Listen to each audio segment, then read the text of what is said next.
Hello my fellow gamers, and welcome to Perafilozof's Let's Plays. This is episode 2 and I finally start building my first city. I have looked over the plot of my first city in another region I created just to test out some things, so now I can start building it.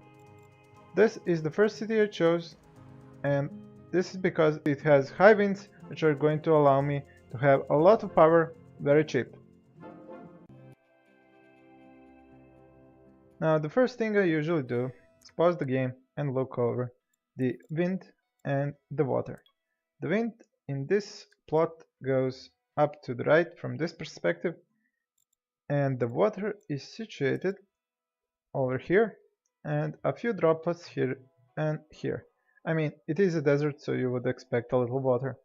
And so we have this pool here, which I'm going to safeguard against any pollutants from my sewer system or my industry, so I can use this later on when I build my utilities from the town hall as an upgrade, and then I'm going to build the big water pumping station and the sewage treatment plant, which are going to give me infinite water.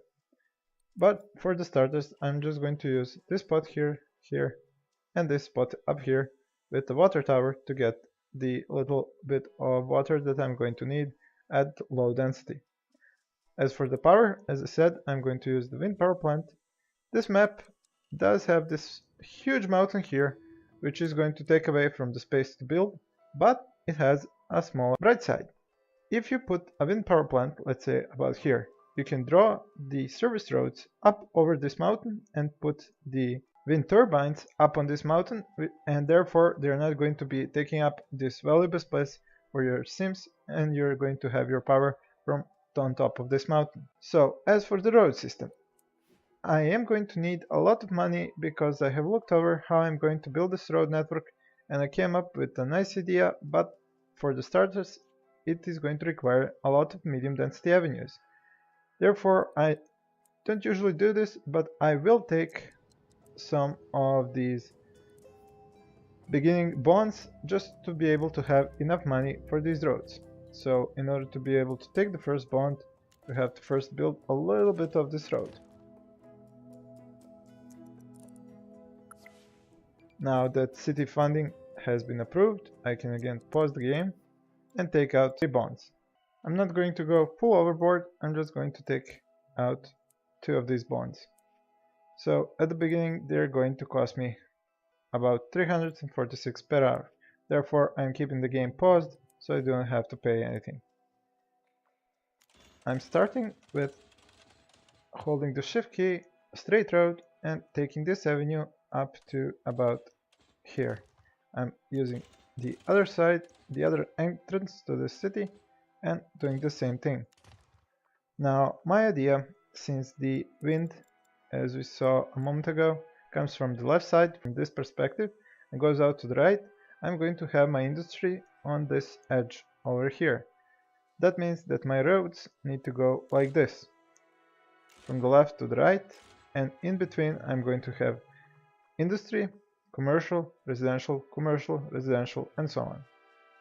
Now the trick is that if I were to have a road that would go from the entrance up here and then have these roads to the left, whenever somebody would come into my city with their moving truck, they would then immediately go into this road and go to the left to find their homes. That means that my industry, which is over here, will have to compete on the traffic level that the incoming sims are coming in as well. And that is something that I would like to avoid.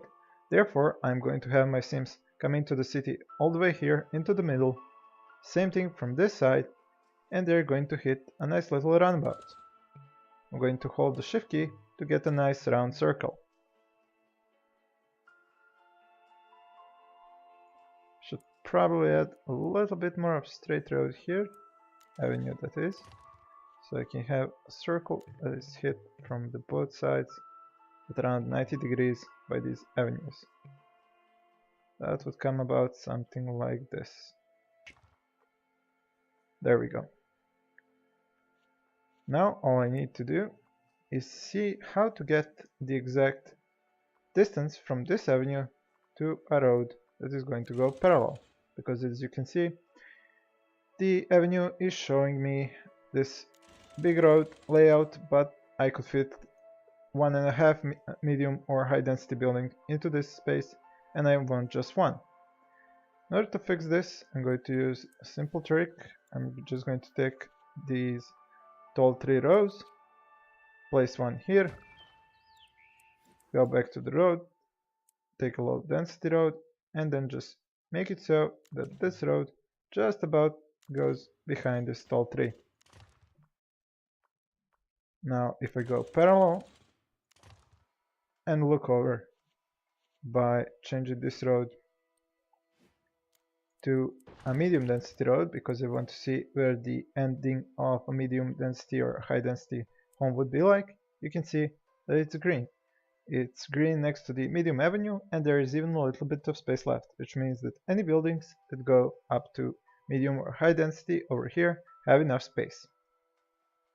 Now once I have this road here finished, I can use its guidelines to go all the way to the edge of the map.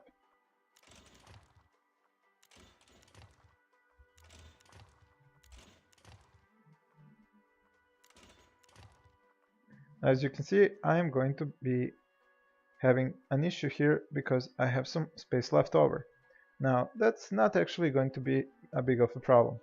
First of all, because I need a place for the sewage. Second of all, I need a place for the garbage dumps. I also need to place this water over here, so even though I'm going to have a little bit of space wasted, I am going to have some buildings to put into that space. Now, in order to have a place for the cars to turn around once they hit the end of this road, I'm going to lead this road all the way to the railroad, and then use a road that's going to go parallel to the railroad all the way to the end of the map. Now I just connect the ends,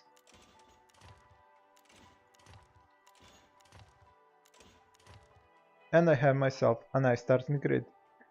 I am going to do the same on this side, only difference is I'm not going to have any industry here so that I don't poison the water that I plan to use later on. I could place some industry down here and maybe a little bit over here, but nothing close to the water. As for the rest of the map, since the wind is blowing from the left side to the right side, I can't really put any industry over here. This is just going to be residential and commercial. Since this is my first city in this whole region, I have to make him a moneymaker, which means I have to have a lot of residential and commercial and as least amount of industrial as possible, because the residential and commercial are going to be my most profitable estates. I'm going to take a lot of taxes from them, and then once I hit a couple of million, I can go and expand to the other cities. I also need this first city to start exporting power, water and sewage, as well as garbage disposal to the other cities once they start up, which means that in this city I'm going to have at least 1 or maybe 2 wind power plants, and their turbines are going to be on top of this mountain.